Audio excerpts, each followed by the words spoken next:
ஓம் சக்தி. பஞ்சபாண்டவர்களும் காட்டுக்கு சென்றார்கள். ராமனும் காட்டுக்கு சென்றான். தவமிருந்த சீக்கும் ஒரு குரங்கின் ஆதாரம் தேவைப்பட்டது என்பது அன்னை ஆதி பராசக்தியின் அருள்வாக்கு. பஞ்சபாண்டவர்கள் பாண்டுவின் புத்திரர்கள், அஸ்திராபுரத்து ராஜகுமாரர்கள்.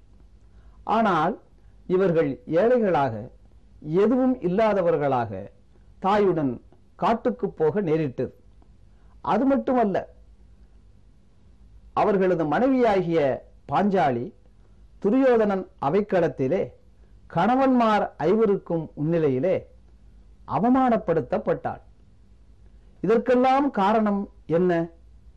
சீதை ஜனக மகாராஜனின் மகள், மிதிலையின் ராஜகுமாரி. இவள் அறத்தின் நாயகனாகிய ராமனுடைய தர்மபத்தினி. இவள் ராவணனால் கவரப்பட்டு இலங்கையிலே அசோக வனத்திலே அரக்கிய நடுவிலே சிறை வைக்கப்பட்டார். தான் இருக்கும் இடத்தை தன் நாயகனாகிய ராமனுக்கு தெரிவிக்க சீதைக்கு ஒரு குரங்கின் ஆதரவு தேவைப்பட்டது.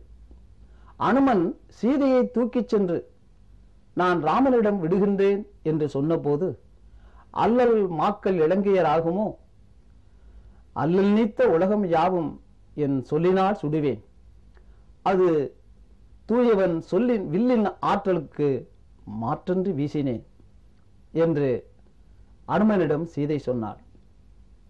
இந்த இலங்கை மட்டுமல்ல, இந்த எல்லையில்லாத உலகத்தையெல்லாம் என் சொல்லின் வன்மையால் சுட்டெரிப்பேன்.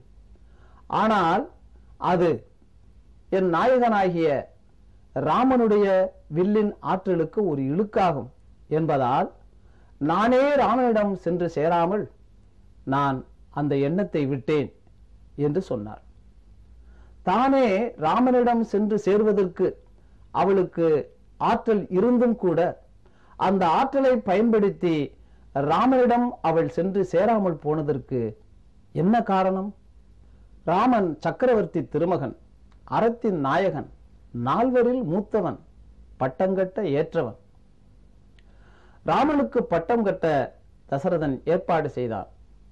லட்சுமணன் புயலென இயங்கி பட்டாபிஷேக வேலைகளை பார்த்து கொண்டிருக்கிறான். அப்போது ராமனும் சீதையும் துறவு உருக்கொண்டு துறவி கோலம் கொண்டு வருகிறார்கள். இதை பார்த்த லட்சுமணன், அண்ணா, இன்று உங்களுக்கு பட்டாபிஷேகம், இப்படி நீங்கள் துறவு கொள்வதற்கு யார் காரணம் என்று கோபமடைகிறார். அதற்கு ராமன், நதியின் பிழை என்று நறும்புணலின்மை அற்றே பதியின் பிழை என்று, பயந்து அமை புறந்தால் மதியின் பிழை என்று மகன் பிழை என்று, மைந்த விதியின் பிழை, இதற்கென்ன நீ வெகுண்டதென்றான். ராமன் சொல்லுகிறான், ஒரு நதியிலே தண்ணீர் வராமல் போனதற்கு நதி காரணம் அல்ல. அதை போல நான் இப்பொழுது காட்டுக்கு போவதற்கு இந்த ஊர் மக்கள் காரணம் அல்ல, நம்மை வளர்த்து ஆளாக்கிய தாயாகிய கைகேயி காரணம் அல்ல, அவள் மகனாகிய பரதனும் காரணம் அல்ல. இதையெல்லாம் விதிதான் காரணம். இதற்காக நீ மற்றவர்களை ஏனப்பா கோபிக்கின்றாய் என்று சொல்லி ராமன் காட்டுக்கு போகின்றான். எனவே அஸ்தினாபுரத்து ராஜகுமாரர்களாகிய பாண்டவர்கள் காட்டுக்கு போனதற்கு விதிதான் காரணம். ராமனும் சீதையும் காட்டுக்கு போனதற்கும் அந்த விதிதான் காரணம். சீதைக்கு தன் நாயகனிடம் தானே சென்று சேர முடியாமல் ஒரு குரங்கினுடைய உதவி தேவைப்பட்டதற்கும் விதிதான் காரணம். விதியை வெல்ல முடியாமல் இவர்கள் உழன்றார்கள். ஆனால் உண்மையான பக்திக்கும் தொண்டுக்கும் விதியை மாற்றுகின்றேன் என்று அன்னை ஆதிபராசக்தி சொல்லுகிறது. பஞ்சபாண்டவர்களுக்கும் ராமனுக்கும் சீதைக்கும் கிடைக்காத ஆன்மீக வசதி இன்றைக்கு ஆதிபராசக்தி பக்தர்களுக்கு கிடைத்திருக்கிறது.